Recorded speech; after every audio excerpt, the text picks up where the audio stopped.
Throughout my life, I have played a lot of video games. At one point or another, I realized that a particular genre would be forever near and dear to my heart.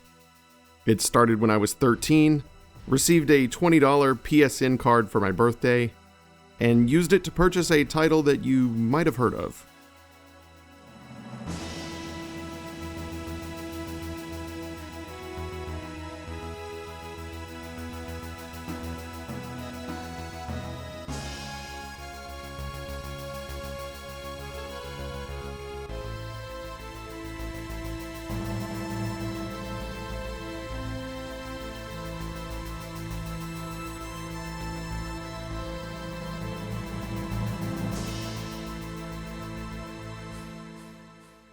Final Fantasy VII opened my eyes to what video games could let me experience.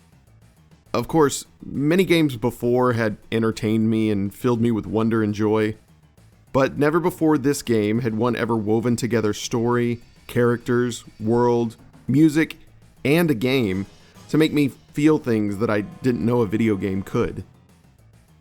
It was the beginning of a love and appreciation for role-playing games as a whole, but more specifically, Japanese-style role-playing games. Since then, I have had the wonderful privilege of experiencing many more JRPGs. Some of them have been great, and some of them have been not as great, but I like to think that even the not-so-great ones have some charm to them despite their flaws. However, there has been one example of a JRPG series that has made me feel the same feelings as I did as a young teen playing Final Fantasy for the first time. And that, my friends, is what I would like to take a bit of your time to talk about today. A series that has heavily impacted not only the way that I judge video game storytelling, but world building as an art form. And that series is the Trails series.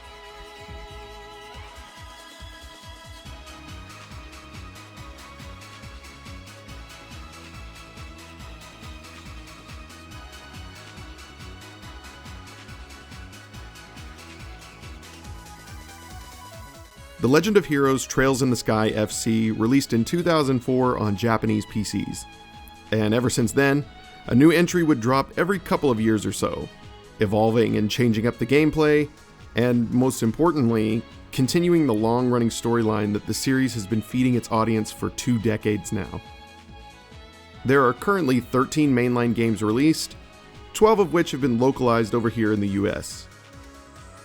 These 13 games cover 4 distinct story arcs that all have their own cohesive plots, but are connected together by an intriguing, mysterious, and compelling narrative through line. We'll talk more about that later, but just know that following along with these games has been one of the more unique experiences I've had going through a series. And with that, let's go ahead and start our little dive into what this series is all about, and why you should probably consider checking it out. Starting with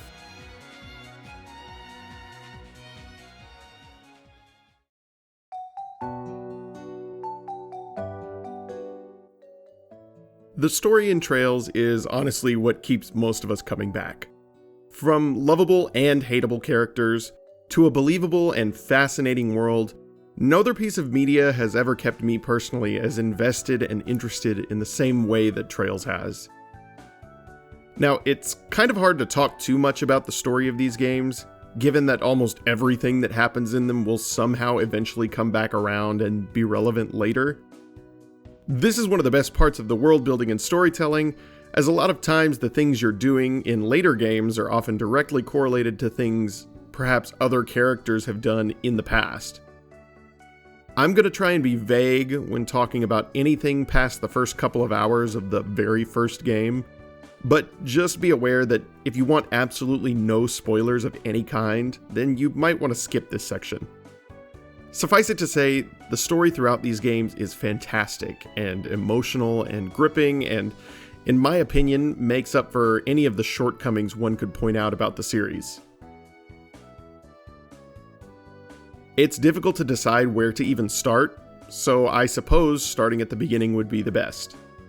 Trails in the Sky FC follows the adventures of Estelle and Joshua, our two deuterogonists for this game. Both of them are prospective bracers, an organization that sees ranking individuals helping out civilians with various issues, most of the time involving defeating monsters. In order to become senior bracers, Estelle and Joshua must travel to every branch in the country and earn a letter of recommendation. And yeah, that's the game. There definitely isn't some crazy conspiracy to uncover as they travel. That would be kind of wild, huh? The setting is that of an industrial revolution of sorts. 50 years prior to the start of FC, a certain scientist discovered and harnessed this somewhat mysterious natural energy source that he named Orbital Energy. This stuff is clean as can be and super energy efficient. Now, only 50 years later, we've got toasters, streetlights, cars, and even airships. This first game is relatively mild-mannered when compared to the rest of the series, and is the first of several games that I tend to think of as intro games. As I said at the beginning, there are currently 4 distinct story arcs in the series, and each one of these story arcs takes place in a different country and follows a different set of main characters. These intro games use the time that they have to introduce you not only to the characters you'll be following and spending time with, but the place in which they will be doing their adventures. These games are some of my favorites of the series, as they really do such a good job of showing you who these characters are, and how the places they live affect who they are. It's honestly such great setup for the games that follow them, as it gets really crazy, really fast, but since we haven't rushed through the introductions, the sometimes shocking plot twists and turns hit that much harder, since we've built up so much empathy with the cast. Let's talk about the character writing briefly in that vein. I really like to highlight this as being one of the series' strongest suits, which I think is why for me personally the story is so impactful. You could have the most interesting world and the craziest plot twist ever conceived, but if your characters are not interesting and relatable, then no one would probably bother to give your story the time of day. Trails has almost always had a very strong main cast of characters, and even their weakest showings are better than a lot of other main casts I can think of. Every party member is interesting and has some degree of character arc that is almost never a one and done. By the end of the main story arcs, you'll no doubt understand and empathize with every party member as a character, in a way that most other RPGs could only dream of. This extends to side characters and even random NPCs that you encounter in the world. I mean, every single one of these games has unique dialogue for every single NPC after almost every single story event. It's nuts.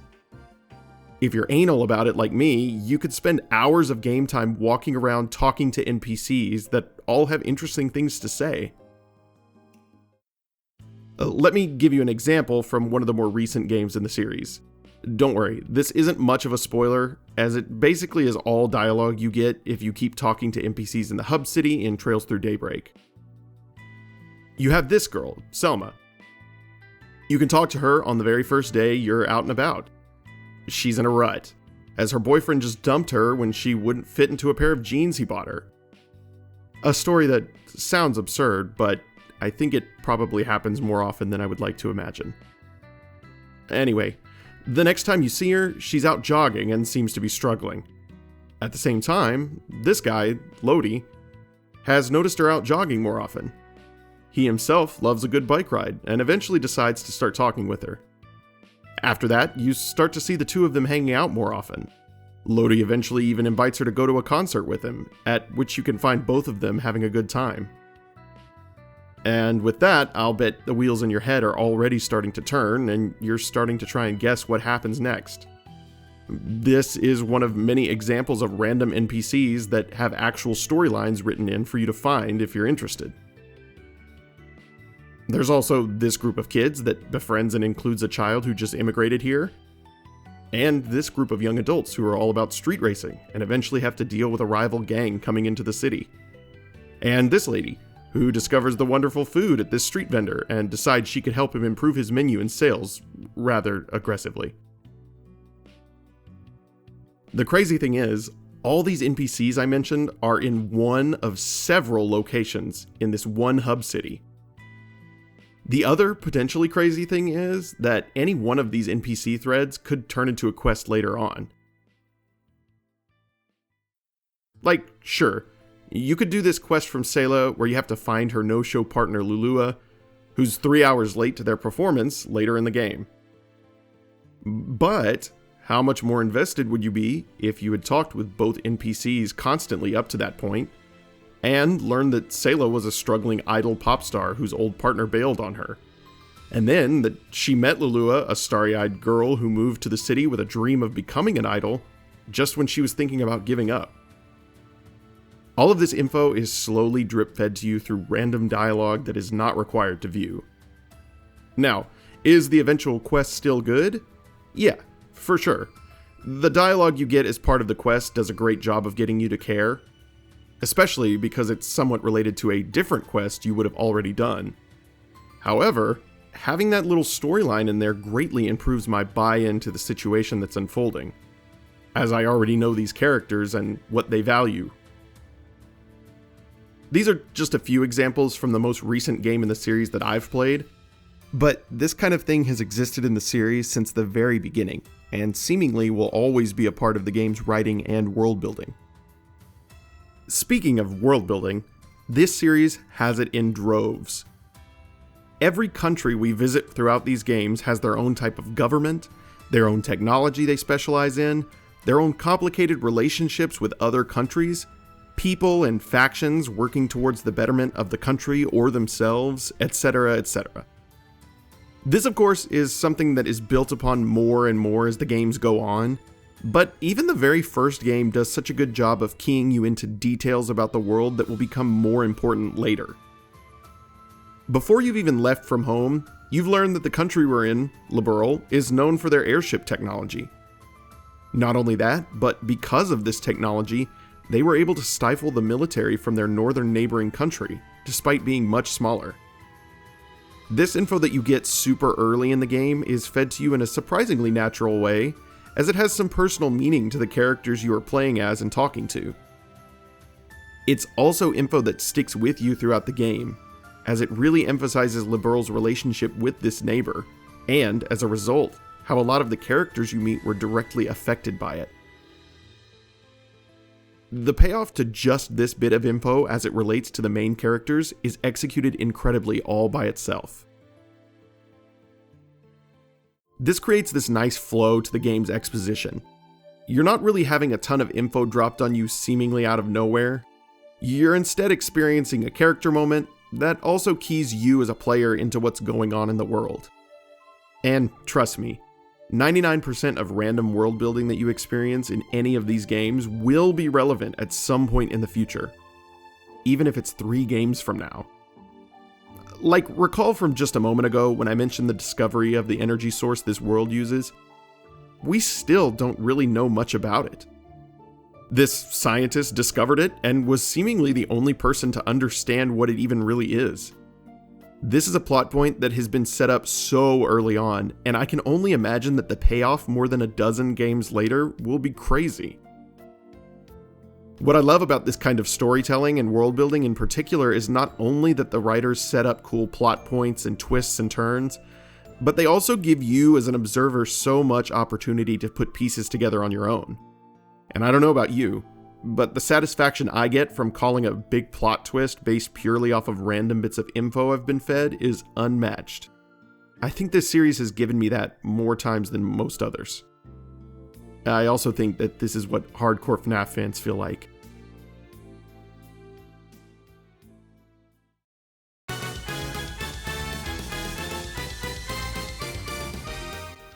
As much as I will laud this series for its incredible storytelling, at the end of the day, if there wasn't a fun game attached to it, it'd be just another visual novel that has a great story, but not much else.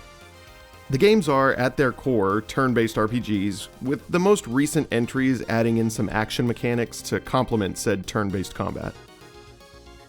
And with that sentence alone, I have potentially lost 50% of you. But hold on, let me explain first, and you might be willing to give it a chance. There are a couple of things that this series does that I believe makes turn-based combat a good deal more fun and interesting than a majority of other turn-based RPGs. I'll be using the first game as a baseline for this video, as it's the simplest form of the combat system that the games use. First off, no random encounters. All encounters are visible on the map as you're running around, and a battle starts when your character touches an enemy. You getting an advantage if you touch the back of an enemy, and them getting an advantage if they touch yours. Once you're in a fight, the game determines the order based on every character's speed and shows it to you on screen. This is a nice feature for a couple of reasons, but the biggest one, in my opinion, is how it allows you to see exactly what's coming and plan accordingly. Most of the time. One thing you'll probably notice as well if you've played turn-based RPGs before is that all the characters and enemies are spread out all over this field. This is one of several unique features that the Trails games offer that I feel adds some strategic depth to combat. Like the great-grandfather of RPGs itself, Dungeons & Dragons, positioning is a large part of what you have to think about when in combat. If you use a melee attack with a character, they'll have to move in close to attack. As a result, that character is left close to the enemy when their turn ends. If you have a character that can attack from a range or prefers to cast spells, they'll be able to stay farther away from the enemy, but oftentimes these characters will be more vulnerable if an enemy does manage to get on top of them. Every character has 3 different resources that they can kind of play around with during combat: HP, EP, and CP. HP is kind of an obvious one. It's just how much damage that they can take until they're knocked out. EP serves as the game's mana analog and does pretty much exactly what you'd think. You can spend it to cast spells, or arts as they're referred to in this game. The stronger the art, the larger the EP cost, and the longer it takes to cast. And then there's CP, which is this series' most unique addition to your resources in combat. CP has a max of 200 and is used to perform attack crafts. Each playable character has their own unique lists of crafts that they learn as they level up. These crafts range from attacking and knocking back in an AoE, healing and buffing allies or yourself, or attacking an entire line of enemies and canceling their arts or potentially delaying their next turn. Every character also has an S-craft. An S-craft can be used at any time by any character that has over 100 CP. This allows you to insert it into the turn order whenever necessary and deal massive damage or heal your team. The downside is, using an S-craft drains a character's entire CP pool, regardless of how much they had when you started the move. HP can be restored through items and healing arts or crafts. EP is basically only restorable with items, but CP, while technically restorable with a few rare items, is mainly restored by dealing or receiving damage. This resource management system creates a fun little game of efficiency, in my opinion. Especially in the earlier games, CP accumulates very slowly. Most normal crafts throughout the series will cost anywhere between 20 to 100 CP, and that's not counting S-crafts. Using too many crafts might leave you with too little CP come a surprise difficult encounter or a tough boss. Arts are typically very strong and hit large areas, and EP restoring items are pretty common. But arts are also pretty slow to use, as you have to start the casting process on your turn, and then wait a few more turns for the spell to come out. Against faster enemies that get more turns or can move across the whole field in one turn, this might cost you HP.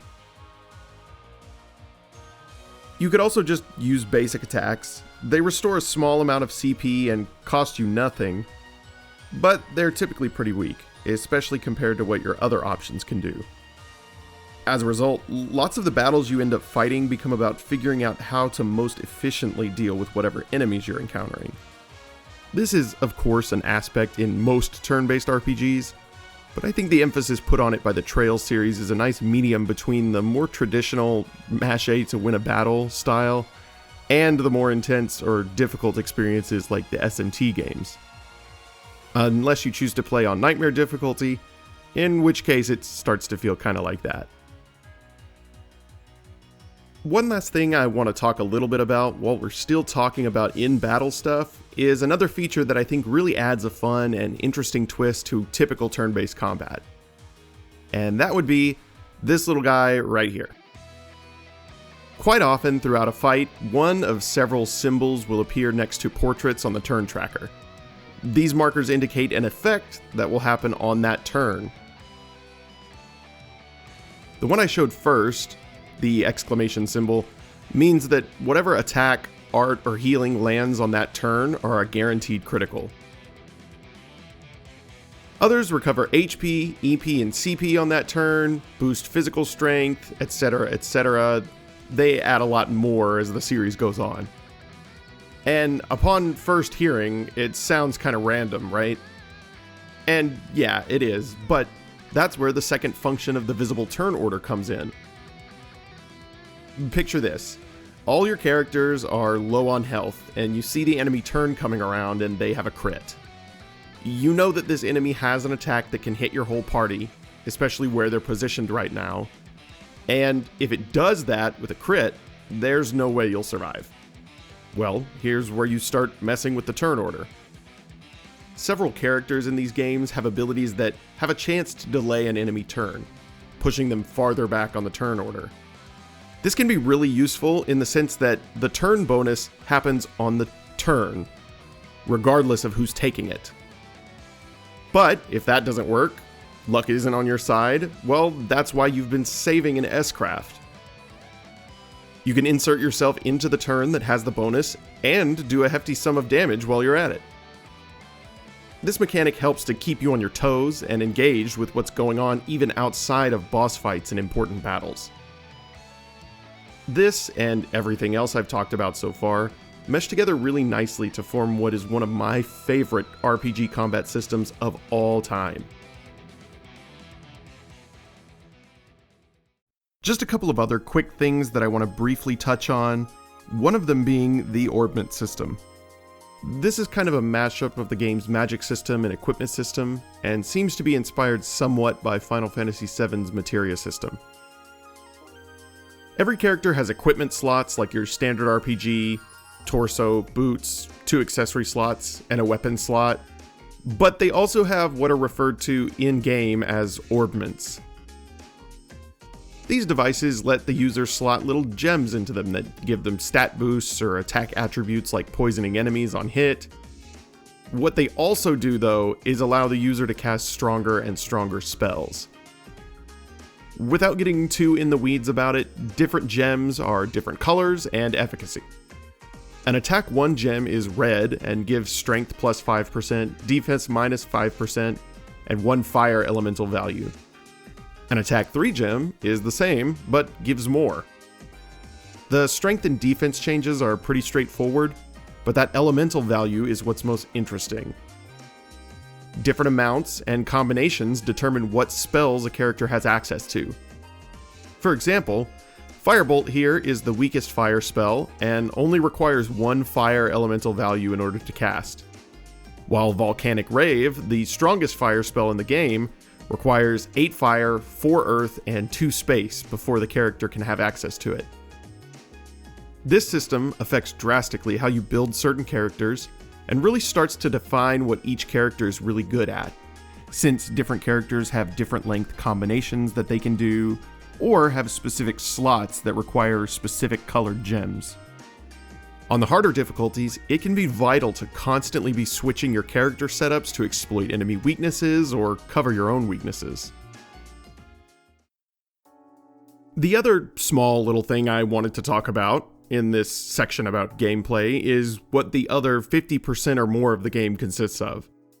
That being exploring the game world, doing quests, fishing, talking to people, shopping, trying to catch this pigeon, fishing again, and most importantly, collecting books. before they're gone forever. Like most JRPGs, Trails games are pretty linear, especially in the beginning of any given arc. You typically travel to a place, do the main quest line, and then proceed to the next place. This does typically let up as you get into the end game, where most of the places you've already been open up and let you revisit if you want, sometimes having special items or even whole hidden side quests. Quests reward you with points that build up and eventually earn you special items once you reach point thresholds. During the main and side quests alike, you'll often be asked to choose dialogue options that will reward you with extra points for answering correctly. This can be things like making the correct choice in a tense situation, or correctly predicting who the bad guy is before you go to confront them. The games offer you a pretty decent amount of side quests to do, and almost all of them end up being interesting either because of the premise of the quest or the character or characters involved, oftentimes both at once. There are many instances where the side quests you do earlier on end up connecting with the main quest, giving extra dialogue and that nice sense of meaning behind the things you're doing.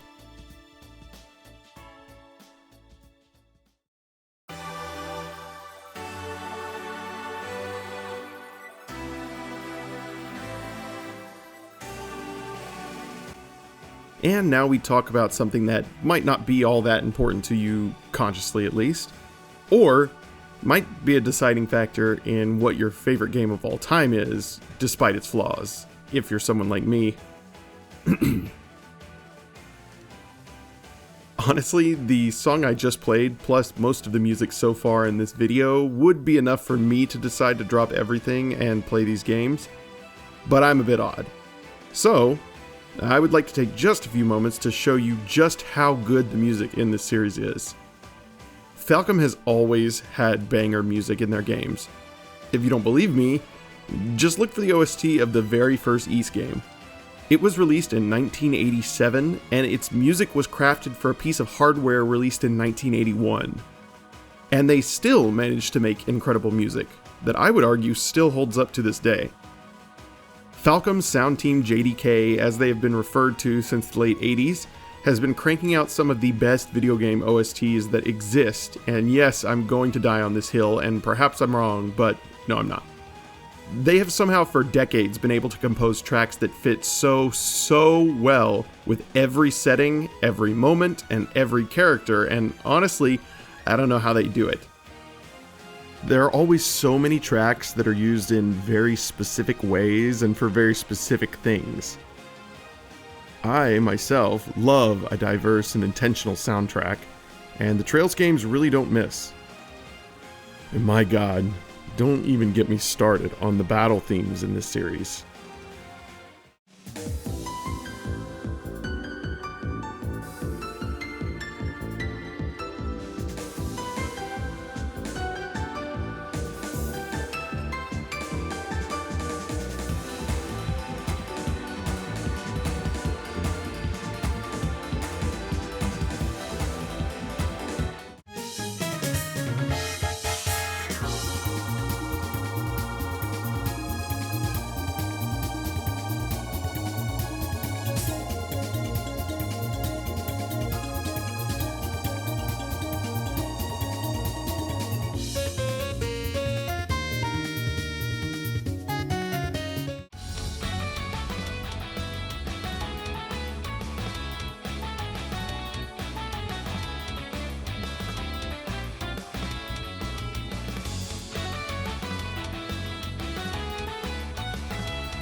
Hey, you want to know something wild? Those were all normal battle themes. For bosses and stuff like that, they hit you with stuff like this.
Like I said earlier, all of this is enough to get me to play the games with no other info. I didn't really know about this series' music before I played the games, so I figured I'd just share, just in case it changes your opinion.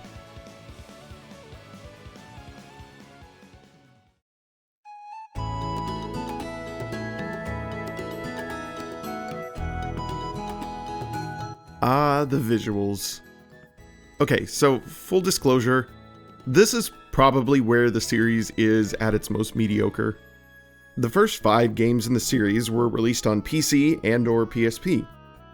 They are sprite-based RPGs and take advantage of the 3D space both in gameplay and in visuals. I'll be honest, they were not my favorite to look at when I first played them, but beneath the surface, I think these games have a lot of charm to how they look. A lot of the environments have small little details that make places in-game feel less empty and a little more lived in. Once we get to the 6th game, Trails of Cold Steel, Falcom decided they wanted a home console release, so they hopped on the PS3 bandwagon. Honestly, these games aren't the greatest to look at either. The first 2 PS3 releases look like weird HD remasters of a PS2 game. It gets a little better as the games move on to the PS4 come Trails of Cold Steel 3, but I really don't think that this series is ever going to be offering us cutting-edge graphics and animation. And honestly, I think I'm okay with that. The technical limitations seem to put a bit more pressure on the art team to make things look more visually distinct, and in some ways, I think it attributes to the amount of character put into the game's visuals. I feel like nothing represents this more than how cool some of the battle animations are, particularly in regards to S-crafts and arts. Some of this stuff is so off the wall and visually interesting, and I just love that aspect of the game so much. You can really tell that they wanted to do a little more than just fire and then also bigger fire that costs more. And yeah, that's about all I have to say about that, really. Graphical fidelity has never been that much of a factor to me when it comes to video games, nor has it been too huge of a factor for friends of mine or people I talk to either. But if you're a resident The Order 1886 ride or die, then hey, maybe this series won't work out for you. Who will it work out for? Well,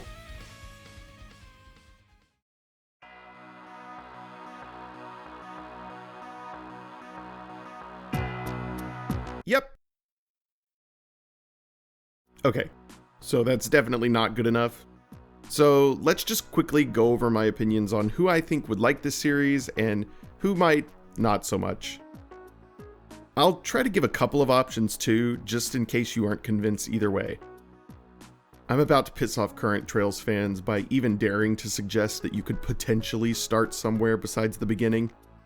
But I really do care more that you experience this series in any capacity than I do about you experiencing it in the so-called right way.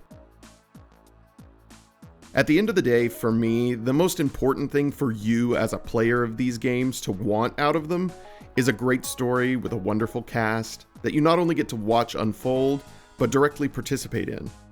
That last one is a big one for me personally, as there are so many great TV shows, movies, and books out there that I haven't experienced simply because the letters describing my brain won't let me. Being able to feel like I'm along for the ride with these likable and interesting characters for all their trials and tribulations, while also feeling like I am directly contributing and involved, is massive for me. If you're someone who would prefer your long-form storytelling to come in the form of a TV show, a book, a movie, etc., and the idea of having to participate sounds tedious or uninteresting, then this might not be for you. However, if your priority is the excellent story and roller coaster ride the series has locked and loaded, ready for you to experience, you should absolutely start at the very beginning with Trails in the Sky FC. The other thing I think that could make this experience not for everyone is the gameplay itself. Now, I did try to go to great lengths to illustrate that these games have quite a bit more interesting depth to them than a lot of other turn-based RPGs, but if for some reason you just really can't get there with it, then I think that makes sense. I think that if the gameplay is the only thing holding you back from trying the games, you could definitely try and start with Trails Through Daybreak. The combat utilizes many of the systems from previous games in new and interesting ways, and also adds in elements of action combat and free movement that might make you turn-based haters feel a little more liberated. I think, despite its many references to previous games and things you might have never heard of, the game has a very nice and satisfying self-contained plot that shouldn't be too hard to follow as a newcomer. Finally, there's one of the biggest turnoffs that people run into. This series is long. JRPGs can run anywhere from 50 to 100 hours each, and even though Trails tends to be on the lower end of that spectrum if you just blaze through the games, that's still a ton of games to get through and a ton of time to spend on them. That is why I propose that if you truly just want to play one game to see what all the fuss is about, you should play Trails from Zero. It's the first game in the second of the 4 current story arcs, and in my opinion serves as the best self-contained experience in the entire series. What do I mean by that? Well, primarily I mean that it's the only non-sequel game that doesn't leave off on a cliffhanger. It wraps up its own story pretty neatly, and though you'll still have unanswered questions about several things in the game, I can see some being okay with that being where they leave off, if they choose not to continue the series. I also might be a little biased. It is my favorite in the series, but hey, I think my reasoning is pretty sound regardless.